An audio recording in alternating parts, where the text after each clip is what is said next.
PR Connections Radio presents. Hello, Golden Knights fans, everybody watching all around the world. This is Vegas Hockey Hub recap here on PRConnectionsRadio.com, the voice of new media. I'm your host, Ian Rakelli. And what an incredible show we have for everybody watching all around the world, as we are going to be doing our breakdown of the Vegas Golden Knights and Montreal Canadiens game that happened at T-Mobile Arena at the Fortress. A very good game that happened there as the Vegas Golden Knights would win in a shootout against the Montreal Canadiens. We're going to break that down here on the show. Before we get into that, go to PRConnectionsRadio.com. Check out all the shows we have on there. We have about a dozen shows on the network, so I highly recommend going on and looking at all the content that you have on PR Connections Radio. Also go to the YouTube channel, PR Connections Radio. Subscribe to the network. It is much appreciated. Once again, all the shows are on the YouTube channel, including Vegas Hockey Hub. And then you also want to go to Vegas Hockey Hub. We have a YouTube channel as well. And if you want to like the video and share to all your friends, it would be much appreciated by your host, Ian Rakelli, to like and share. That would be great.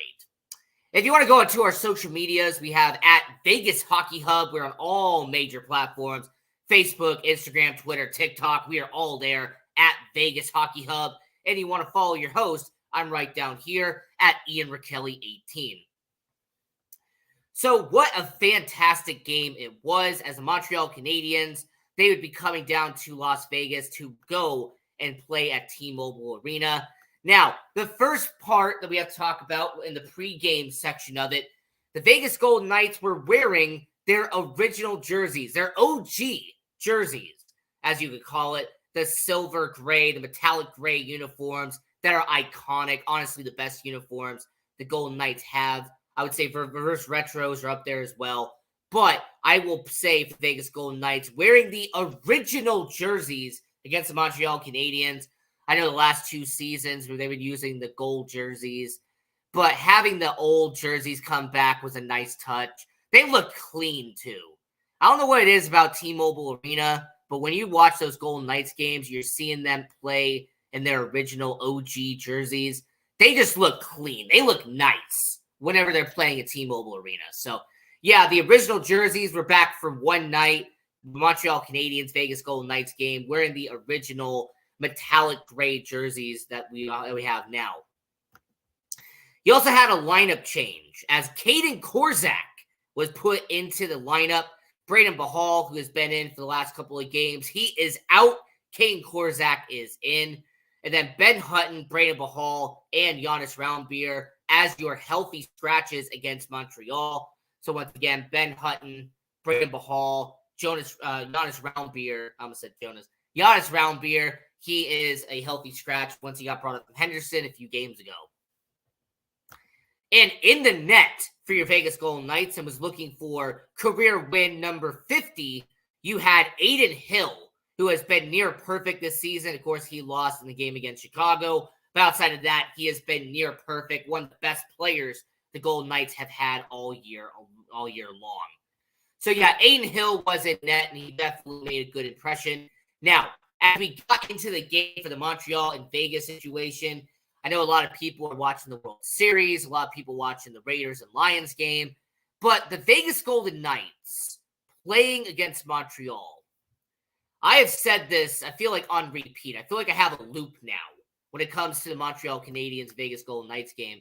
And yes, by the way, Josh Bailey, my good friend, how's it going? Yeah, let's go. Go Knights, go. Unfortunately, I'm not going to talk too bad about your Sharks being 0-8. I'm going to leave that alone. I got roasted on Twitter for bringing that up. But anyway, let's get actually into the game, because once again, the World Series was on. The Raiders and the Lions, they were on. But the Golden Knights were playing at T-Mobile Arena against Montreal. And the first part that I noticed, and I really have to bring this up, the top line for Vegas had such a slow start. I don't know what it is about Barbashev. I don't know what it is about Eichel, or was it Marchessault, but that top line was so sluggish to begin the game. Like, that first line was just very meh to begin the game. Like Barbashev, I don't know if it was a lack of energy, Jack Eichel just seemed like they weren't getting the puck enough in the first period. I don't know why this has become a reoccurring trend. In fact, there is somebody who wrote an article about Ivan Barbashev and his slow start to the year. Shout out to Chris, by the way. I can't pronounce your last name, otherwise I would say it. But yeah, shout out to Chris. He definitely wrote an article for Vegas Hockey Now about Ivan Barbashev and his slow start. And I'm noticing it now.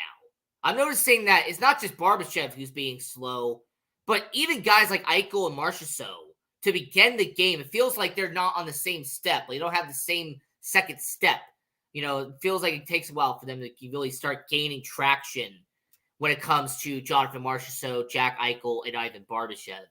But yeah, I just wanted to very quickly mention this because I've noticed it's been happening a lot for Vegas, where to begin the game, the pacing is just off. Like, I don't know if it's just a first period thing. Like, by second period, it all brushes off and they are where they are now. But it just is alarming how the first 10 games of the year, I believe I've been saying this for the first 8 games this year.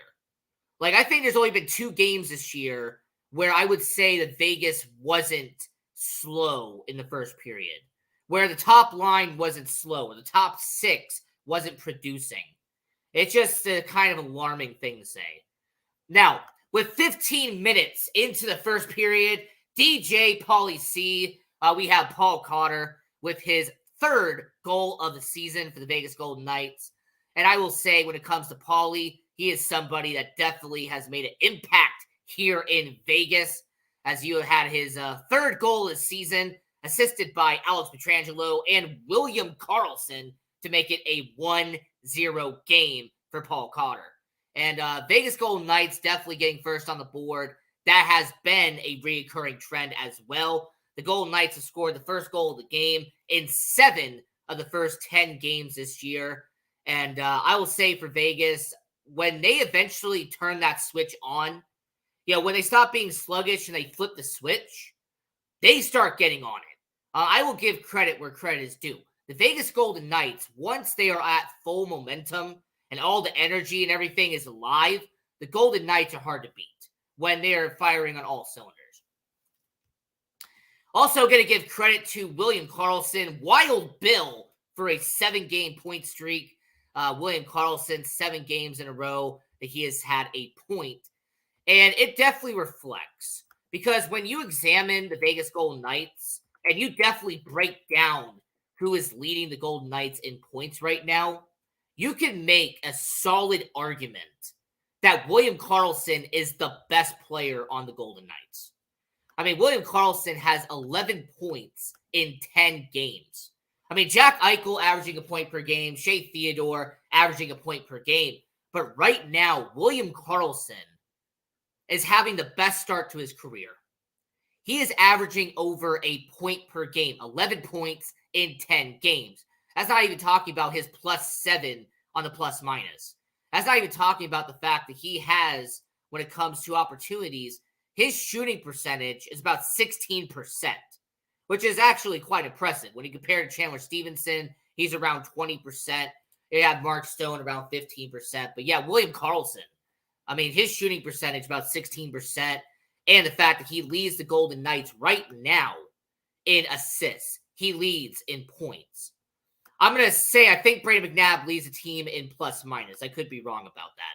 But Brady McNabb plus minus, and you have William Karlsson, who's 11 points in 10 games, averaging more than a point per game. And yeah, William Karlsson definitely living up to that contract, definitely earning that contract now. Like I said, 7-game point streak, 11 points in 10 games for the Vegas Golden Knights. So after period number 1, you had the Golden Knights 1, the Canadiens 0. And as you got into the second period, there was an unfortunate event that happened in the second period as Sean Monahan scored for the Montreal Canadiens, made it a 1-1 game. Sean Monahan, the former Calgary Flame, who went over to Montreal, he made it a 1-1 affair. But that is not the unfortunate event that happened with the Sean Monahan goal. Now, everyone's going to go back to 2021 when they played in the Western Conference Finals. Marc-Andre Fleury had the goal. He had the puck go through his skate, and then Josh Anderson with the easy shot to make the goal. Now, Adin Hill, what happened is that Adin Hill went to go get the puck. All right, he went to relay the puck and to dish it out, but instead of dishing it out, he slipped, and then the puck went off his stick, and Sean Monahan was just there and was like, "Oh, thank you," and he just shot the puck into the net and scored the goal. Now, I'm not going to sit here and say it's comparable to Marc-Andre Fleury, because with Marc-Andre Fleury, that was in the playoffs. That was a game-winning goal. That was a situation where you had to not let that goal up. So to me, it's not really comparable. I know some people tried to compare it on social media. I don't compare it because A, this is a regular season game. It wasn't in the playoffs. 2, the puck didn't go through his skates. It went off his stick as he tripped.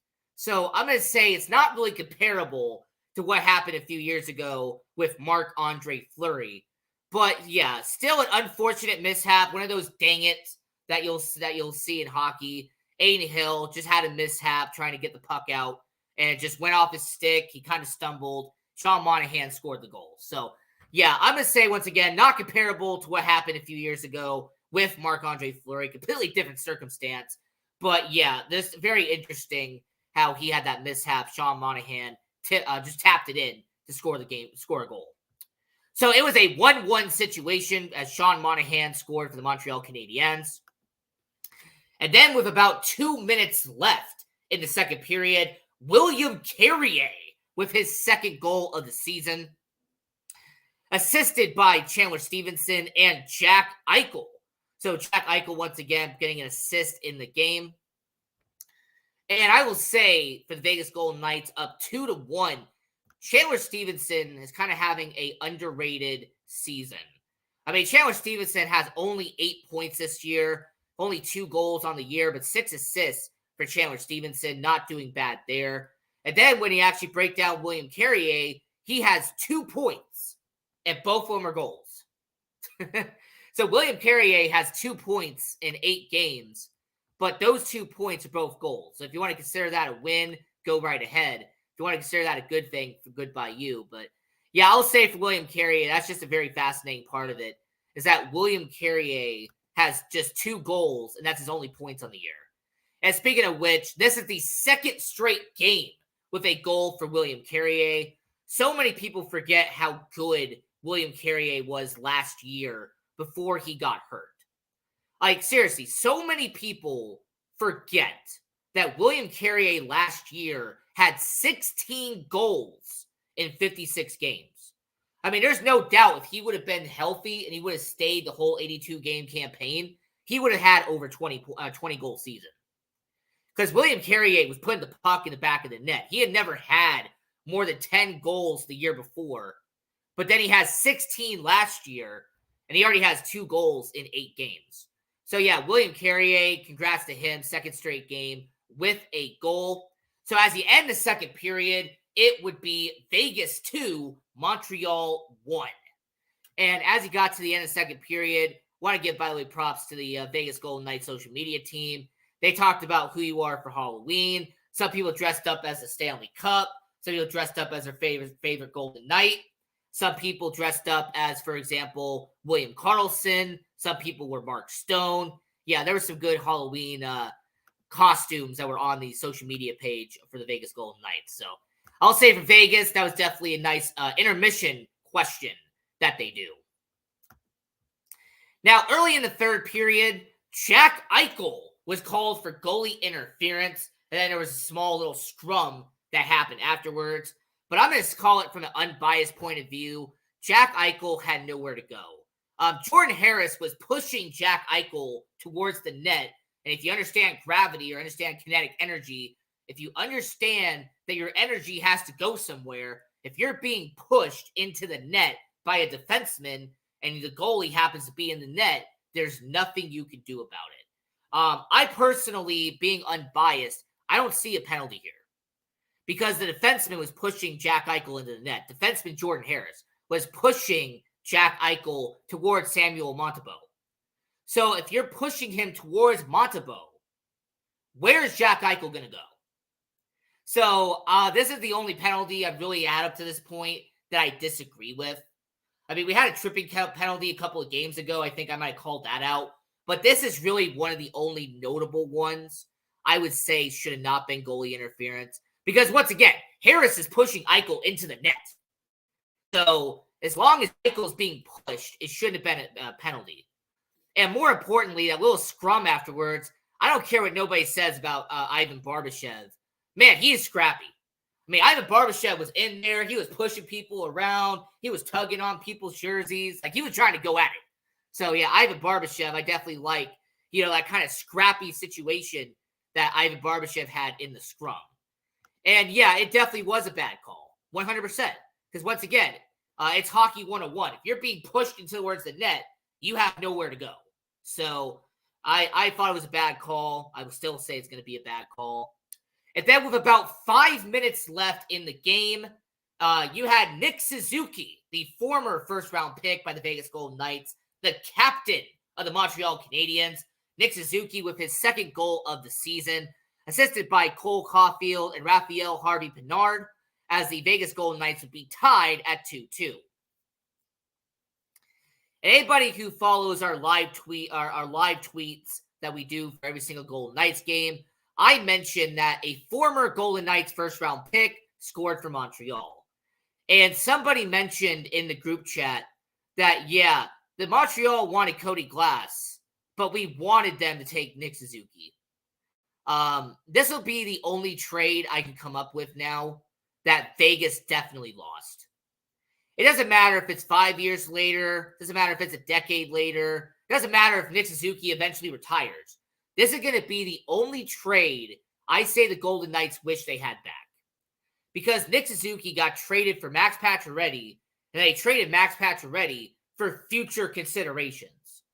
So if you want to do the transitive property thing, they traded Nick Suzuki, Tomas Tatar, and a draft pick for future considerations.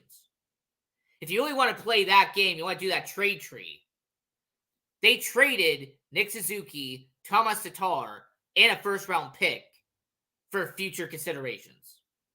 So, yeah, this is definitely the only trade that I wish the Golden Knights had a mulligan for, where if you could undo it, this is what you would do.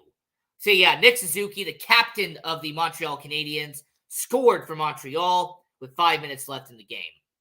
Now, as the Vegas Golden Knights headed into overtime against Montreal, there were some good opportunities. Alex Pietrangelo had one heck of an opportunity in the middle of overtime, but unfortunately couldn't get the puck past Samuel Montembeault. And then, with a few minutes left in overtime, Jack Eichel had a holding penalty on Nick Suzuki, and it caused a penalty shot for Jack Eichel. And Jack Eichel tried to go on the right side, tried to go over the pad, but under the sleeve. It did not work, and it was a no-good penalty shot by Jack Eichel. And it's remained a 2-2 game in overtime. And the reaction on Jack Eichel's face, you knew that that was an opportunity he wasn't going to get back. Yeah, that was definitely an unfortunate situation. His face told the whole story. He knew that he could have gotten that puck by Montembeault, and he just unfortunately didn't. So I will say when it comes to Jack Eichel, it was an unfortunate penalty shot, but he just didn't get it done. So, and they went into a shootout, and this was for the second game in a row. Yeah, second game in a row. The Vegas Golden Knights have been in a shootout, and this is how it went down.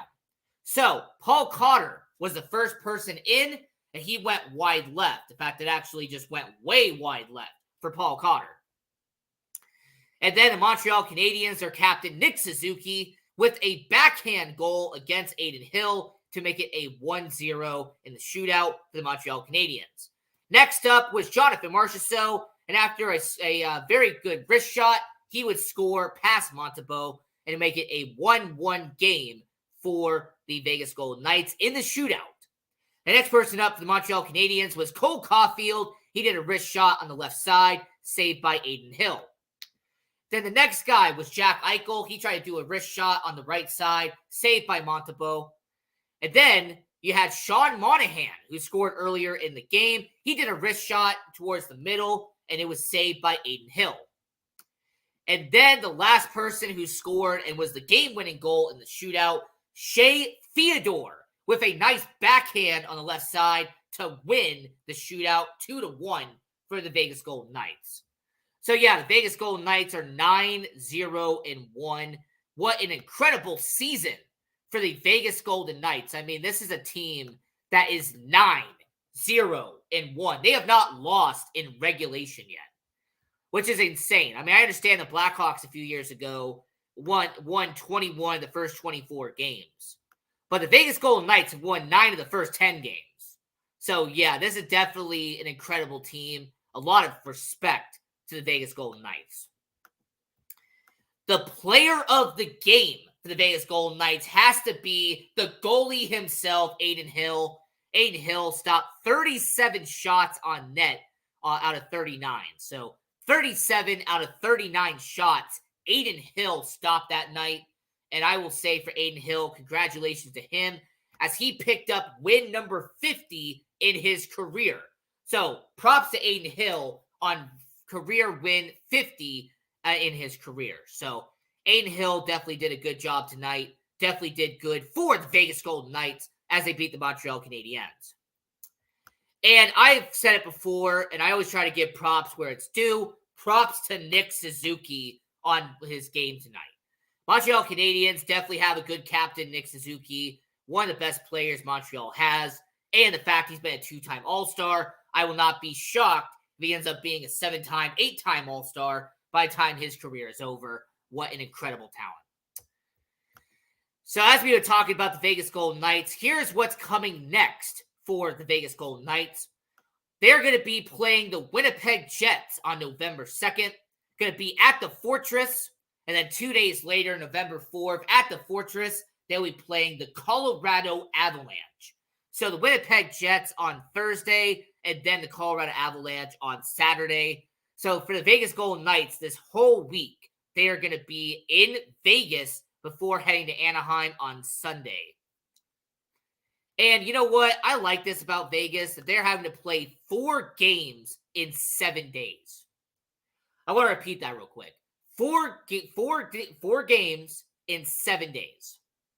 That is a grind for the Vegas Golden Knights, but I truly believe the Vegas Golden Knights can pull it off. 4 games in 7 days. And as long as they rotate goalies, which is what they've been doing pretty much, if you rotate goalies for the Vegas Golden Knights, it's doable. So if you have Thompson against Winnipeg, Hill against Colorado, and then Thompson against Anaheim, it will probably be very doable for the Vegas Golden Knights. And as you examine the Pacific Division here on Vegas Hockey Hub Recap, Vegas Golden Knights are 9-0-1, 19 points in the first 20 games. They have scored in 19 of the possible 20 points. The Vancouver Canucks are second at 5-2-1, 11 points on the year. Definitely a surprise for the Vancouver Canucks. This team is definitely kind of overachieving at this point. The LA Kings, 4-2-2, 10 points for them.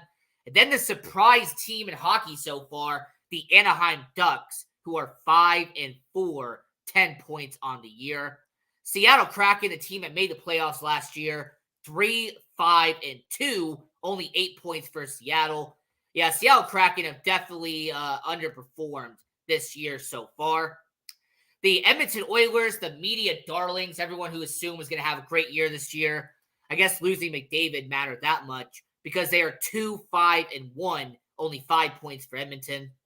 The Calgary Flames are 2-6-1, 5 points on the year. Now, this one was expected. Calgary was supposed to be entering some form of a rebuilding mode. And then the San Jose Sharks are 0-8-1, as they are now 0-9. They are winless on the year to begin the month of October. So once again, the Pacific Division, Vegas are 9-1, Vancouver 5-3, LA Kings 4-4, Anaheim 5-4, Seattle 3-7, Edmonton 2-6, Calgary 2-7, and San Jose are 0-9. And we're going to drift over really quickly on Vegas Hockey Hub, and we're going to go to the Henderson Silver Knights. As the Henderson Silver Knights, they played against the San Diego Gulls on Sunday, and they defeated San Diego 4-2 to have your Henderson Silver Knights go to 6-2 on the season. I mean, what an impressive season for Henderson. 6-2 on the year. Vegas 9-1 on the year. Brendan Bryson with the game-winning goal for Henderson.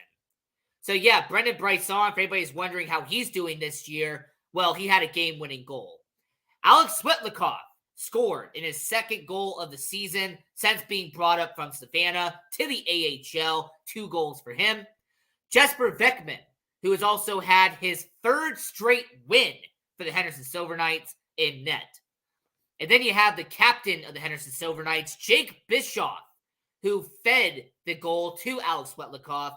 You also had Lucas Cormier, the top prospect in Vegas, had an assist on the night. And you know what? I'm going to say this about Henderson Silver Knights. They're going to be taking on the Abbotsford Canucks later this weekend. And so far, the stats for the Henderson Silver Knights, 8 games into the year. And what a good season it has been so far for the Henderson Silver Knights. As right now, really the best player they have is Gage Quinney, who has had 7 points so far in the season. So Gage Quinney, 7 points, 6 of them being assists for the Henderson Silver Knights. You also have the captain in Jake Bischoff, who has 5 points in 8 games. And Gregory Diansenko, who they acquired from the Florida Panthers. He has 4 goals and 9 points in 8 games for the Henderson Silver Knights. And then the top prospect, Lucas Cormier, has 4 assists and 4 points in 8 games, averaging half a point per game. And then Brendan Bryson, who a lot of people are talking about, he has 5 points in 8 games, 4 of them being goals. So once again, for the Henderson Silver Knights, right now, I would say Gage Quinney has definitely been the standout player for them, followed by Diansenko and Bischoff. That's probably the 3 guys I would say, looking at the Henderson Silver Knights, as the 3 impact players for the Henderson Silver Knights this year. So Gage Quinney, Diansenko, and Bischoff as your 3 guys who've been doing pretty well for the Henderson Silver Knights so far this year.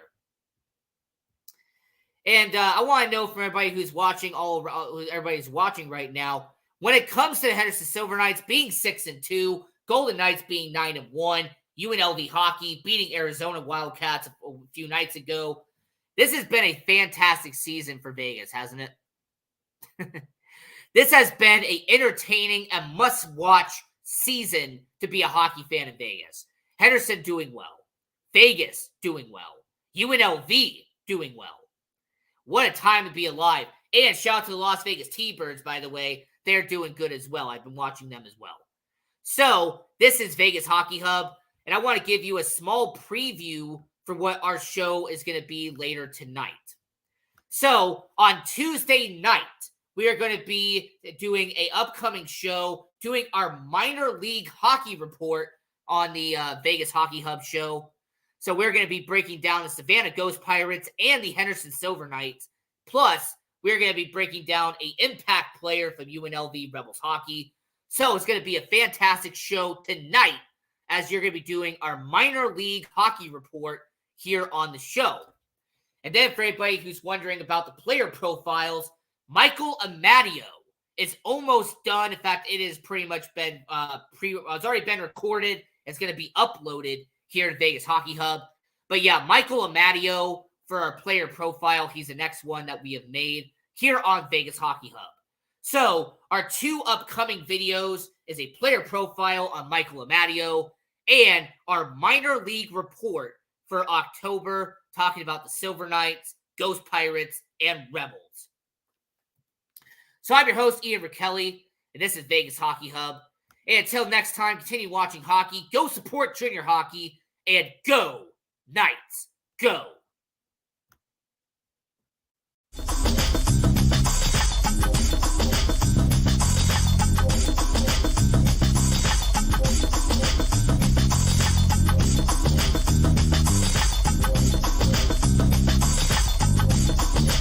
PR Connections Radio presents